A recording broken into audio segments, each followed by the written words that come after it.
What is going on, everybody? How is everybody doing today? Welcome back here today to the Just Ballin' podcast. And today I have a very fun episode for you guys. We are going to be pretty much doing an off-season trade prediction tier list. Back at the trade deadline, I did something very similar for the trade deadline, and you guys really enjoyed that. So we're going to be doing the same thing pretty much for the offseason. I have 6 different tiers of guys that I think are going to be brought up in trade conversations. And we have good as gone. So I think it's very high chance they're going to get traded this offseason. 50-50. You never know with the NBA. I definitely thought Cam Johnson was gone at the deadline. That didn't happen. Wouldn't shock me because after the deal goes through, I'll be like, you know what? I see that. Maybe they were free agent in 2026. Maybe they lost somebody that left for a different team in free agency and they had to pivot. And then I think like that could have been maybe Karl Anthony Towns last year, because then it was a little shocking how late it happened in the offseason, but I think the idea doesn't shock me. No one wants him. Like, teams are going to be calling other teams to take on this player, this bad contract, or they just want to get rid of this asset. But I just don't know if really any team is going to be willing to take on most likely bad money. Highly unlikely. I think they're going to get brought up. Maybe it's going to be an early playoff exit. Maybe they're always brought up in trade conversations, but I don't think it's going to happen this offseason. And then last tier, 0% chance. People will bring up this player in trade talks, but I just can't see it happening. So let's start off with Aaron Gordon of the Denver Nuggets. So we're going to have a lot of Denver Nuggets in here not named Nikola Jokic, just because if they have an early exit this year, they're going to have to pivot to try to make a change to this roster. If I'm going to rank all of the Denver Nuggets, I think Gordon would probably be second in terms of who I think would get moved. I'm probably going to put him as wouldn't shock me. I don't think there's a high chance he gets moved, but if I do see Aaron Gordon in a trade this offseason, if they do lose in the first 2 rounds, I'll be like, you know what? It makes sense. He's got a new contract extension kicking in, and maybe they feel like they can replace Aaron Gordon, not to the fullest extent, but you could just try to plug and play a good defensive-minded power forward next to Jokic. I know it's easier said than done, but they're going to try to do that in a cheaper fashion. So I would say Aaron Gordon wouldn't shock me, but we're going to get to definitely a couple more Denver Nuggets. We got Aaron Nesmith. I think the Indiana Pacers could be in the market to consolidate some of their depth, to go after a big name. I think they would like to hold on to Nesmith as much as possible. There's some other Pacers that we'll get to that I think have a better chance at getting moved than Nesmith, but he's on such a valuable contract and just a 3-and-D complementary asset and player for this team and their offense and their defense. I think he's going to be kind of valuable for them, and I don't think he ends up getting moved this offseason, but if they do throw their name in the Kevin Durant sweepstakes, they may have to sweeten the pot a little bit and get there financially. Nesmith's making around $10 million. Alperen Şengün. Now, I don't want to put this at a 0% chance, even though... so this is pretty much if the Phoenix Suns decide to blow it up or maybe a really big name hits the market. I just think the Rockets are not in a rush to move Şengün right now, unless it was like the deal breaker for Devin Booker. But I just think the positional value that he has, they'd be much more comfortable moving on from one of their wings than Alperen Şengün, because who's going to be their 5 spot next year? Now, something could happen in the lottery.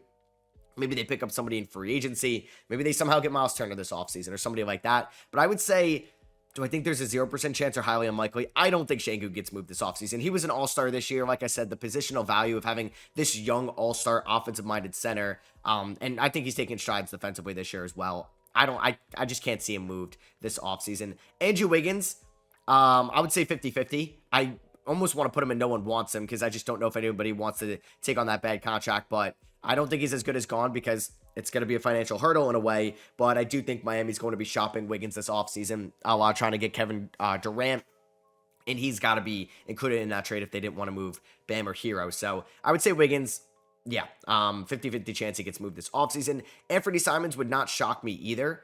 They just never really came out saying that they're ever shopping Anthony Simons, even though I thought they should have traded him last offseason, where I thought they could have gone, or they could have sold high on him. I thought they could have moved him at the deadline. And I wonder if like Orlando calls up Chicago this offseason and they're not willing to meet the price of Kobe White. You could probably get Anthony Simons for a little bit cheaper. Now, he is a 2026 free agent, so there's a little bit of risk with that. And the Magic are going to have some luxury tax issues when all these rookie extensions kick in. But I do think there's going to be value for Simons on the market, especially with Portland having Denny, Klingon, Tumani, Sharp, and Scoot, that I think Simons is a little bit on the back burner for the development priority for the Blazers. Anthony Black, I would say highly unlikely. I have Anthony Black in here because I do wonder if Orlando was a little bit disappointed with his development so far, because there were a lot of flashes in his rookie year. And this year, just not really putting up numbers statistically. Now, I don't really think it's the best offense for him to flourish in right now, and he does struggle there at times. And I think he's also trying to figure out what he is at the NBA level. Is he a guard? Is he a wing? And I think if they were going to go out and get Kobe White, would you trade straight up Anthony Black for Kobe White? I'm just saying, I'm just throwing like an idea out there. What's it going to cost to get a premier shooter that this team definitely needs? And from what I've seen at Arkansas in the first 2 years of his NBA career, I don't know if he can be an elite shooter next to Franz, Suggs, and Powell, because those three are not going anywhere. Everybody else is replaceable. Everybody else could definitely be flipped. And I would say I would be. I don't think Anthony Black's gonna get moved, but I don't think it's, or I think it's higher than a 0% chance. Anthony Davis, I think it's highly unlikely. I'm not putting in the 0% chance because what if Dallas says, let's pivot, let's kind of retool a little bit, and let's get great assets for Anthony Davis, who we can't rely on to be healthy as he's getting older. He's going to be 32, 33 going forward. And he had that game winner against Atlanta the other night. And I wanted to see this team at full strength with Kyrie Irving, man. I thought they could have been such an entertaining team in the playoffs. We may not even get Kyrie in the 2026 season. It has to be like an offer they can't refuse just because he was the main piece coming back in the Luka Doncic trade. But I do think it's higher than a 0% chance. Never say never with this organization anymore.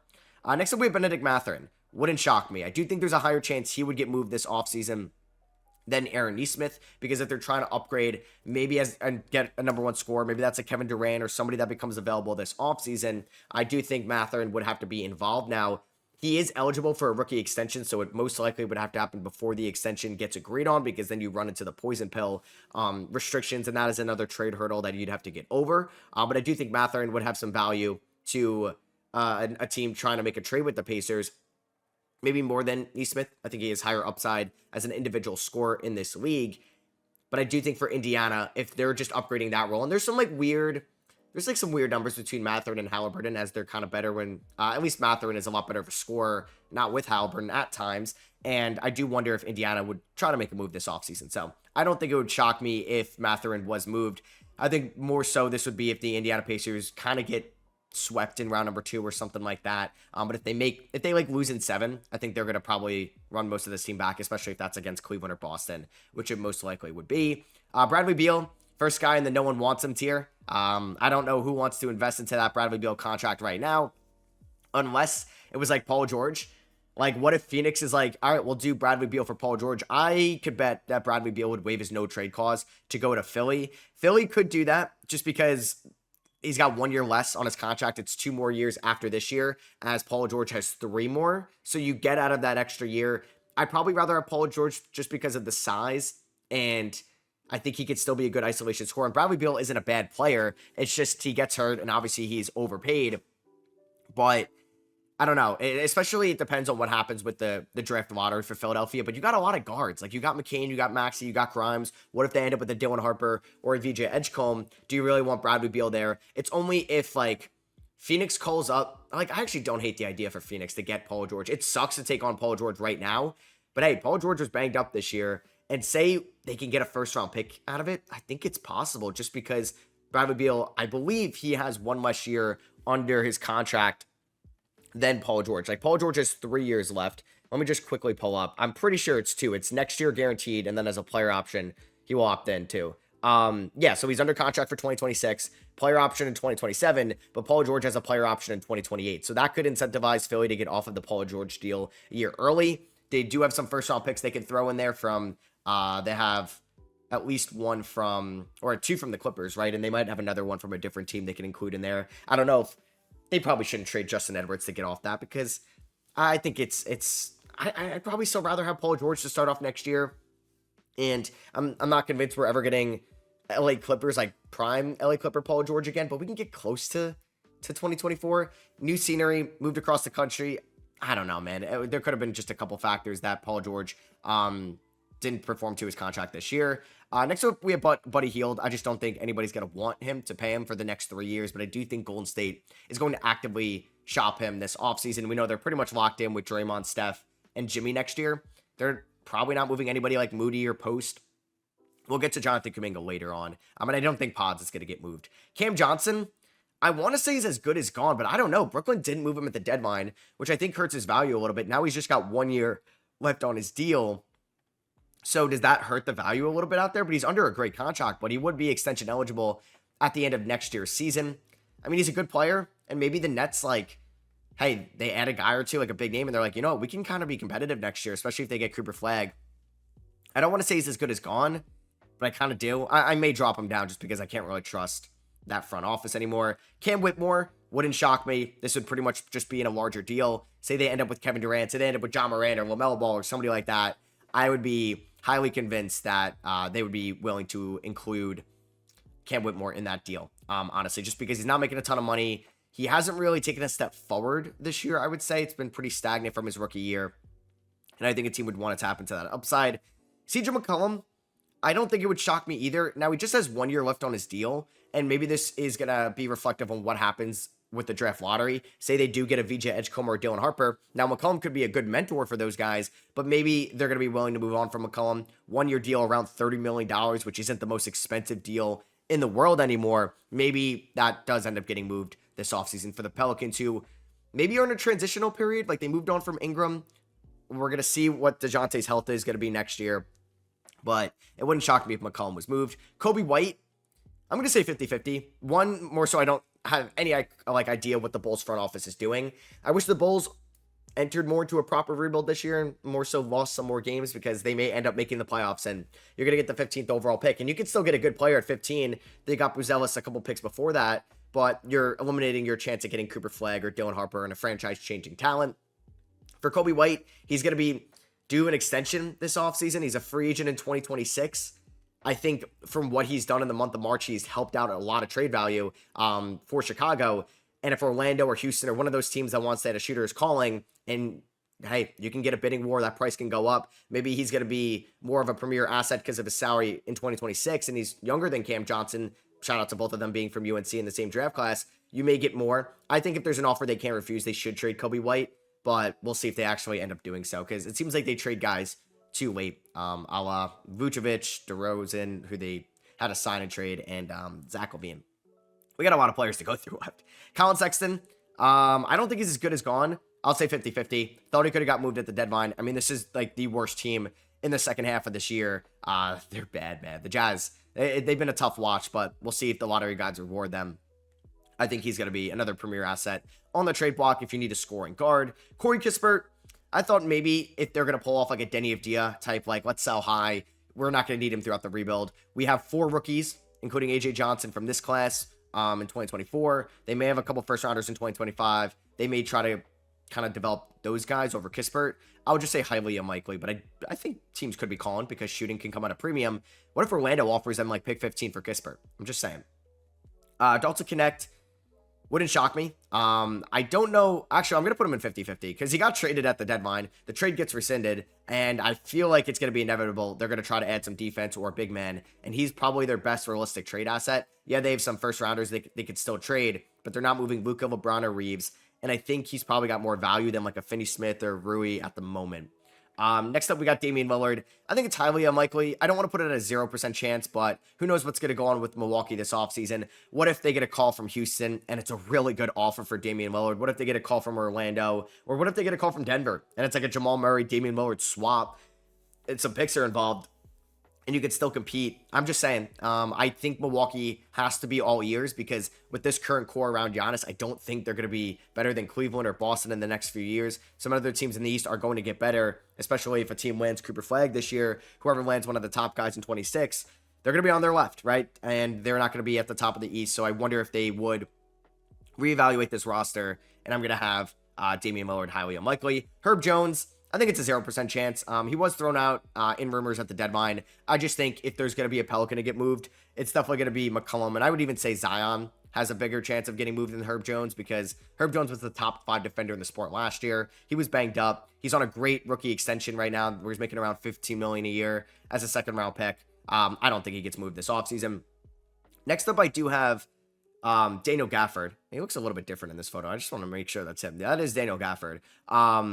Yeah, so I think Daniel Gafford wouldn't shock me, only because Derek Lively and Anthony Davis look very good in the small sample size they've been playing together, and Gafford is a free agent in 2026. Would they be willing to give Daniel Gafford $18 million a year in this offseason? At least $15 million a year. He's got to get a raise under his current contract. But you got to pay Lively maybe next offseason as well. You're paying Anthony Davis. Could they try to get a guard with the Kyrie injury and flip Gafford for maybe a guard?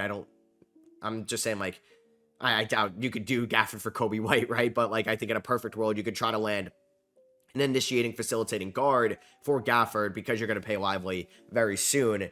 And you may not be able to, but like, honestly, this could be a 2026 trade deadline thing. This could be a sign and trade in that offseason. This doesn't have to be an offseason idea. DeAndre Ayton, nobody wants him. I'm sure Portland has been trying to get off of DeAndre Ayton for a while now, but he's making too much money. It is an expiring contract, so maybe they could find a team. Could we get like a DeAndre Ayton for CJ McCollum swap? But I think more so it's just nobody wants to pony up $30+ million for DeAndre Ayton at this point in his career. DeJounte Murray, I'll probably say it's a 0% chance. Just coming off the torn Achilles. I wanted to throw him in here because I don't know if, like, say New Orleans does get a Dylan Harper, or maybe they land a different point guard this offseason with a trade or a signing. Would they be willing to move him?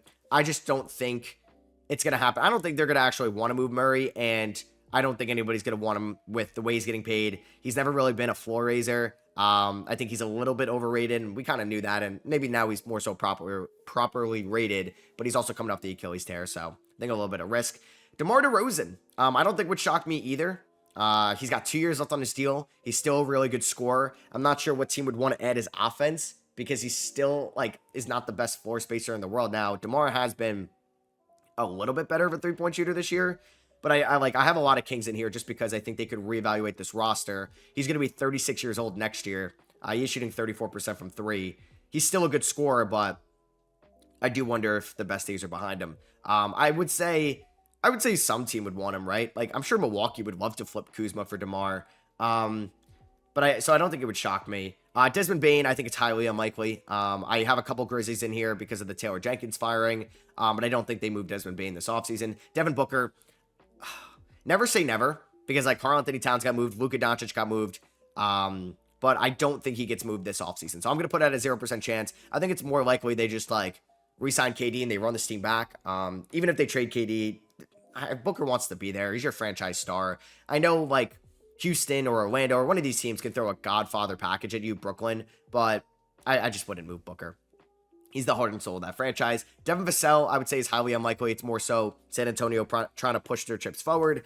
You're going to have a Wemby extension in 2023, which kicks in 2026, that offseason, which kicks in 2027. Like, you're eventually going to have to pay Castle if he's playing like this one day, and you got De'Aaron Fox's extension looming. Maybe they try to save some money there, but I don't think it happens this offseason. Dylan Brooks wouldn't shock me. Actually, I'm going to put Dylan Brooks in 50-50 because I do think if the Rockets make a big move this offseason, it's not going to involve Van Vliet because Van Vliet's team option is going to get declined and they may have a little bit of cap space opened up. But I do wonder if, they would see some contract filler to get there in a deal with Dylan Brooks' $22 million. Domantas Sabonis. I'm going to put him in wouldn't shock me. I think we're going to see some major decisions from the Sacramento Kings this offseason. I'm sure they'd like to continue to build around Sabonis, who just signed that massive deal. Honestly, though, I do think I'm going to have, at least one other King in here. Actually, two other Kings. I'm going to put them in highly unlikely because I think they try to reshuffle this roster around Sabonis rather than move on from Sabonis. But yet again, if a team comes at them with an offer they can't refuse, I think they do it. Duncan Robinson, I just don't think anybody wants him. So he's got like $19 million owed for him technically next year. And it's an expiring deal, but only $9 million of it's guaranteed. So I think it's more likely than not he gets waived. Giannis, I think it's highly unlikely. I'm not going to put it at 0% chance because if he publicly asks out, there's going to be suitors after suitors and they're going to get an amazing return. Like a franchise, like they're going to be having a setback, obviously trading one of the best players of all time, but you got the best years of his career out of him. You got a ring. Sell high, right? Like sell high. I know it sucks and I know he means so much to that city and state of Wisconsin and that organization, but I think I would put it at a higher than a 0% chance just because at least Booker, a little bit younger than Giannis, and I don't like the Booker return would be great, but I do think for Milwaukee, like the return you would get for Giannis would be one of the biggest returns. Like it would be bigger than the Luka return, in my opinion. Next up, Grayson Allen. I just don't think anybody's going to want him. I'm sure Phoenix is going to actively try to shop him to get under the second apron. It's just he's making $17 million a year for the next 3 years. It's going to turn into a really bad contract if it's not already one. I think like Isaac Okoro, 50-50. The Cavs are going to have some luxury tax, second apron things to worry about soon with Mobley's extension kicking in. Garland, Mitchell, and Allen are all making a ton of money. Allen just got a new extension. Strus and Hunter are under contract as well. I do think they'd try to shed some money moving on from Okoro. if let me just double check because I keep forgetting if Okoro signed a 3-year deal or signed that 1-year deal worth $10 million. Isaac Okoro is owed. Let me just see here really quickly. Oh, yeah. No, I was right. It was a 3-year deal. So I think he's going to get moved this offseason. John Morant, I think it's highly unlikely. I do think, hey, they'll field offers, like they'll listen, but I just don't think it's going to be enough. And I think he's one of those guys, like we've talked about this with like Trae Young in the past and like maybe DeJounte Murray or maybe even De'Aaron Fox. I think these players mean more to their current teams than they would to other teams. And I don't think they would nearly get a good enough return with, I mean, some injury concerns over the last 3 years and the suspension, which I don't think should matter too much anymore because that was a long time ago. But I do think there's a higher than a 0% chance he gets moved. I just don't think it's very high. So I think it's highly unlikely he gets moved this offseason. Jabari Smith Jr. wouldn't shock me. I think a team would want to tap into that potential for sure. I don't know if he's going to have the chance to get those shots up in Houston with the influx of talent they've been having over the last few years. So I would say it wouldn't shock me. Jaime Jaquez, I would say wouldn't shock me. I have him in here just if like Miami's going after Kevin Durant, he would be included. So that's probably the only way he gets traded this offseason. Jakob Poeltl, I don't think he gets moved, but what if they draft Kaman? But I think it's highly unlikely Poeltl gets moved. I think they're just going to move into next year's season with him. So I'm going to throw him in highly unlikely, but it also, you know, it wouldn't shock me if he got moved. Jalen Green, I think it's a 50-50 chance. I would say it's more so if there is a guy out there like a Damian Lillard, like a Devin Booker, like a John Morant, that they can go out and acquire LaMelo Ball, Green would be at the forefront of that because I think what you have in, we'll say Reed Shepherd, Amen Thompson, Eason, Şengün, these are all very valuable positions and complementary fits. I'm not saying you can easily replace Jalen Green, but I assume the player they're getting in a trade is basically what Jalen Green is for you as an offensive option. So I would say he's got the highest chance out of like those guys to get moved because I think the Rockets, I mean, there's a good chance they're a first or a second round exit, and shout out to them to make the playoffs. But I wonder, because the owner has been aggressive in the past, would they make a move? Jamal Murray wouldn't shock me. I'm not going to say, actually, never mind. I'm going to throw him in highly unlikely. I think it's more so like they lose in round 1.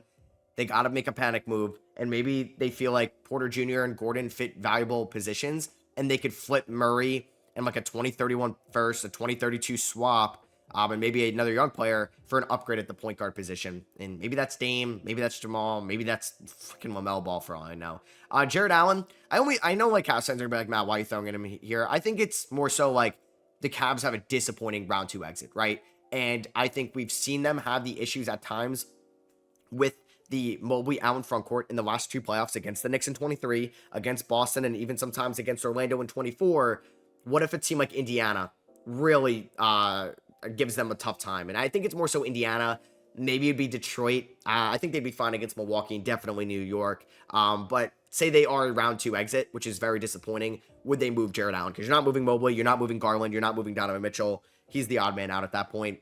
Jaylen Brown, he's always going to be thrown into trade talks. I'm going to throw it in 0% chance. I think it's also the Celtics luxury tax, and they're going to have to pay like $300 million, and it's a new owner coming in. New owner syndrome. We've seen them make big moves in the past. And then you're kind of looking at these guys.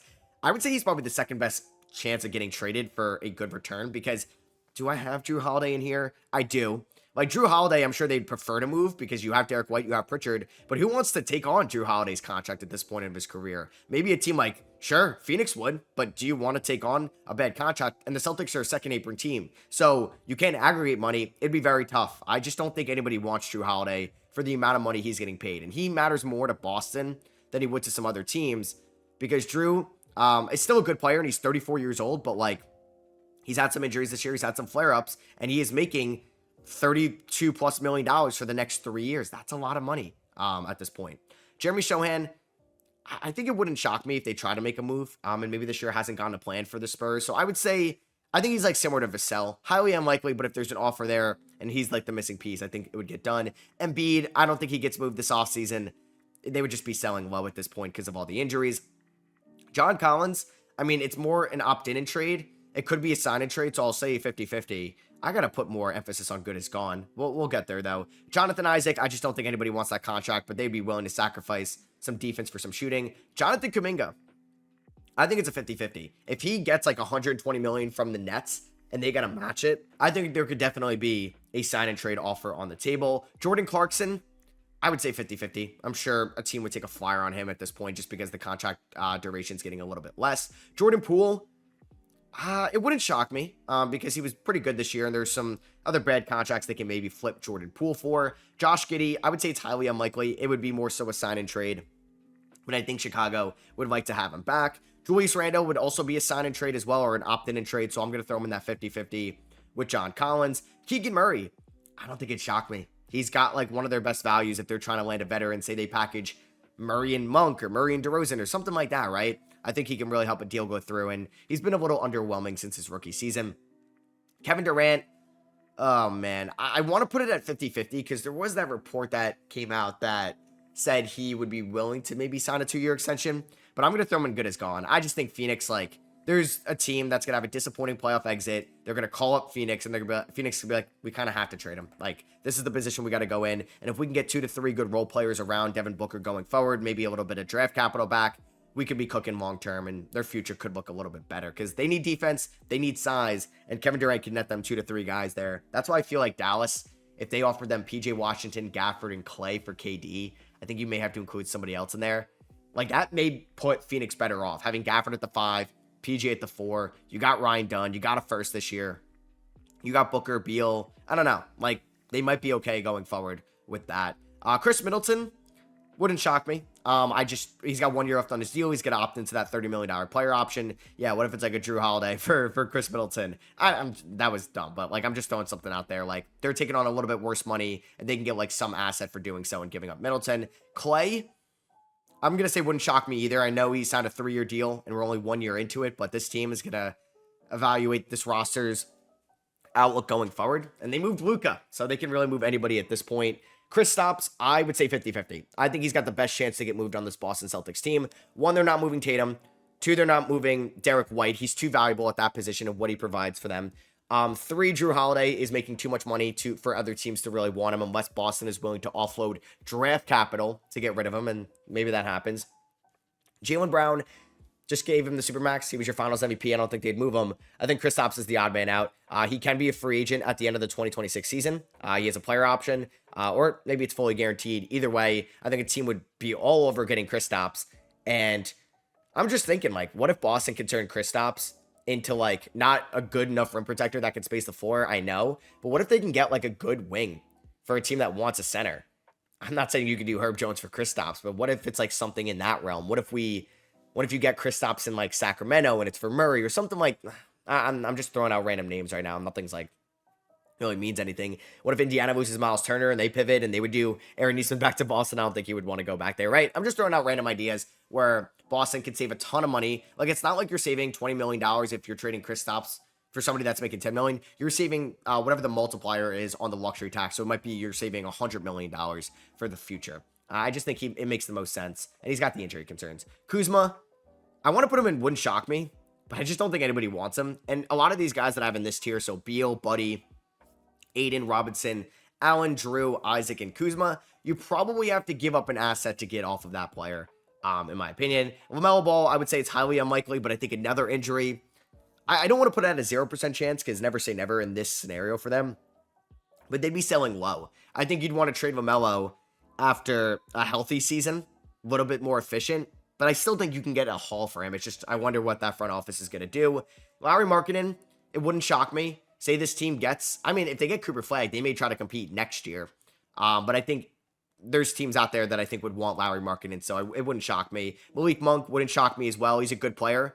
On a nice contract, he might have some trade value in the open market. Mark Williams, I would say, is as good as gone. Like, I don't know if they're going to end up drafting a center in this draft, but they traded him back at the deadline. I'm sure they'd be willing to trade him in the offseason, and plenty of teams would want the athletic rim running ability from him. Michael Porter Jr., I'm going to put him as 50-50. I have Aaron Gordon, wouldn't shock me. I have Jamal Murray and highly unlikely. I think if the Nuggets make a trade, Porter Jr. would make the most sense. Great three-point shooter, elite three-point shooter, but I think you'd be willing to try to get a little bit of quantity for that quality of player. Say Miami gives you Wiggins, Hayward Highsmith, and Hawkes for Michael Porter Jr., hey, I would accept that. This team needs some depth going forward.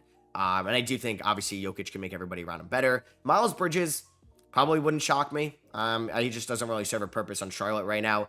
Got a couple Knicks here. Miles McBride wouldn't shock me, and Mitchell Robinson wouldn't shock me either. I do think the Knicks, I mean, they haven't beaten the Thunder, Celtics, or Cavs this year. They're going to be a round 1 or round 2 exit most likely. If it's a round 1 exit, they're definitely getting moved. But if they're a round 2 exit, Mitch is in the last year of his deal. McBride, I think, has some value because of that good contract. Nick Claxton, I would say 50-50 as well. I think the Lakers could be calling Claxton, trying to get this athletic rim runner. Nikola Vucevic, gotta be good as gone, right? I don't know for who. Like, say you look into the nobody wants him tier. Would you trade Nikola Vucevic for Grayson Allen? I don't know if you're getting an asset to do that. Like, would Boston want Vucevic if they move Kristaps? Like, he's making around $10 million less. He can shoot threes. Obviously not a good defender like Kristaps is. I'm just saying maybe Golden State moves. It's a sign and trade of Gary Payton and Buddy Hield for Vooch, and maybe they throw in a draft pick or so.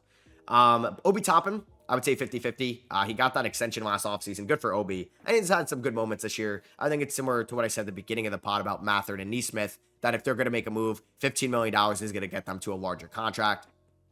PJ Washington, I'm also going to throw him in the wouldn't shock me. I would say it's less likely than Gafford, though, just because Gafford is not like the long-term answer at the 5. Like, that's Derek Lively. PJ does give you a lot of value on the perimeter. Now they have Caleb Martin under contract. You have Max Christie under contract. Maybe there's a team that'd be willing to give you a good package for PJ, and he's a free agent in 2026, like I said. Reed Shepherd, I think it wouldn't shock me. I'm sure they'd rather give up Dylan Brooks, Cam Whitmore than already give up on the 3rd overall pick. But if Devin Booker's on the line or Kevin Durant or Zion or somebody like that, I think Shepherd would have to be in a deal.